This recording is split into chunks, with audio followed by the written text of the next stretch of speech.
Welcome back now to China. Amnesty International is designating pro-democracy activist and Apple Daily founder Jimmy Lai as a prisoner of conscience. That is when any person is imprisoned solely because of their political or religious beliefs, their ethnic background, their gender, or other status, who has not used violence or advocated violence or hatred. Remember, Lai was arrested back in August of 2020 under China's new Hong Kong national security laws. They were put in place by China when China marched in there and started putting people in jail. His trial was supposed to begin in December 2022 and was due to be finished by now, but it's faced repeated delays. The trial is now set to resume on November 20th. Lai is being kept in solitary confinement. And I spoke with him on this program back in 2020, right before he was arrested. He was expecting it. Watch this. I expected I would have to go to jail, but I don't know when and for how long. But definitely I would not admit guilty, because for somebody who is determined to resist, I would never admit guilty. And now we are talking with his son, Sebastian Lai, joins me. He's a businessman and the son of Jimmy Lai. Sebastian, thanks very much for being here. Our thoughts and prayers go out to Jimmy Lai, your father. And of course, we know what he was expecting right before he was arrested, and it totally played out that way. How is your father? Have you spoken with Jimmy? Thank you very much for having me on your show.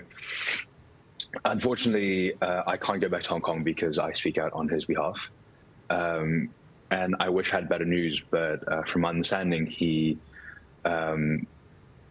his situation has gotten quite a bit worse. As you mentioned, he's in solitary confinement, and he has been in the last almost 4 years now. He's turning 77 soon. So you can imagine a man of his age being stuck for 23 hours a day in a little cell in Hong Kong, where the temperatures go up to almost 100 Fahrenheit at sometimes. He's almost like he's baking in there. And recently he was too sick to go to court.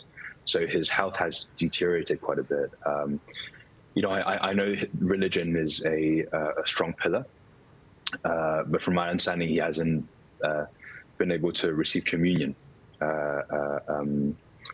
There's some administrative reasons for it or whatnot, but his point still stands. He hasn't received communion in almost a year now. I am so sorry to hear this, Sebastian. This is from the Foreign Affairs Committee in the House. The People's Republic of China uses a set of interrelated laws and measures, as well as sub-rows of practices, to advance its global economic, technological, and military leadership. That's what happened to your father. They came in and they started throwing out all these new laws in Hong Kong: the PRC counter-espionage law, the anti-monopoly law, the national intelligence law of the People's Republic, the PRC anti-foreign sanctions law, the unreliable entities law, China's cybersecurity law. Whatever they need to say, they said to put Jimmy Lai in jail. You spoke at a Senate Foreign Relations Committee event which honored your father, calling on lawmakers to help free your father and all other political prisoners in Hong Kong. Tell us more about that event, and do you think that could actually take place, that the U.S. could put pressure on the PRC to release him? I mean, that event was wonderful. We're absolutely so grateful for for the elected representative to have shown so much support. And in the end, in situations like these, it gives us tremendous hope. And there's no price you could really put on hope. The U.S. can put a lot of pressure on both China and Hong Kong, and make them realize that it's in everybody's best interests, including Hong Kong's and China's, to have a place that used to be a financial center that doesn't imprison people for supporting democracy, and doesn't have 1,800 political prisoners behind bars, and doesn't have a 77-year-old man who is in a solitary confinement because he stood for what is right, and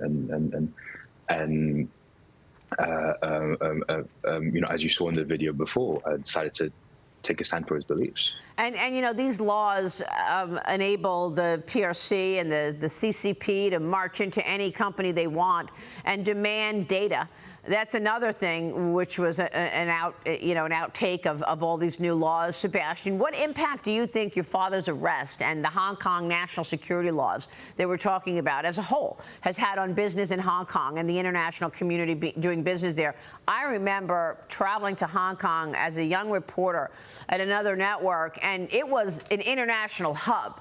There was so much international business being done in Hong Kong. I don't think that's the case today after the Chinese Communist Party put the laws down. You're exactly right. You can see that with a lot of international businesses moving away from Hong Kong. Look, Hong Kong used to be a financial center because there was this element of trust. You would trust the system because there was rule of law, and rule of law would protect you, right? And in the last 4 years, you have seen a government that is very willing to essentially destroy the trust that Hong Kong has built up over all these years.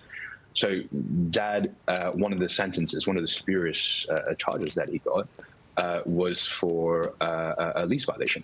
And he got 5 years, 9 months for a lease violation. That's a commercial charge. So I think any business person doing business in Hong Kong has to know that. It doesn't even, you know, maybe you don't get 5 years, 9 months, but a year, 2 years, because you're willing to speak out against a autocratic government. They will find ways to jail you. That's the point I'm trying to make. What I don't understand, Sebastian, is why we don't hear more from corporate America. I mean, these companies that want to go to Hong Kong and China and set up shop to try to capitalize on the 1.4 billion person population, are they not aware of the national security risks? Are they not aware of the fact that you've got the CCP deciding on a whim who to disappear and who not to disappear? I mean, look what happened to Jack Ma, one of the most successful people in China, taking Alibaba public, but then saying something about the financial services system in China that caused him to disappear for months. We didn't see the guy. And then he had to actually distance himself from the company that he founded. Is corporate America unaware of these things, or are they just so focused on making money in China that they don't want to say a wrong thing about the CCP? I think corporate America is aware of these things. A lot of them are voting with their feet. The U.S. government has issued a business directory. So in a sense, they're really leading the charge by telling, businesses in both Hong Kong and China that it's no longer a safe place to do business, or at least these are the increased risk. There's definitely more that corporate America can do, because in the end they are sending their staff there, right?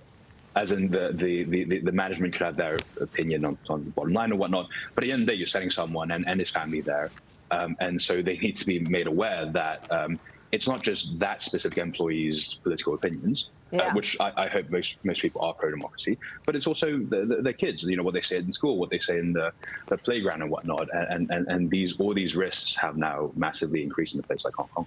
Absolutely. Sebastian, we'll be praying for your father, Jimmy Lai, as we always do. Thank you so much for being here. Thank you, man. Thank you for having me. Sebastian Lai joining us.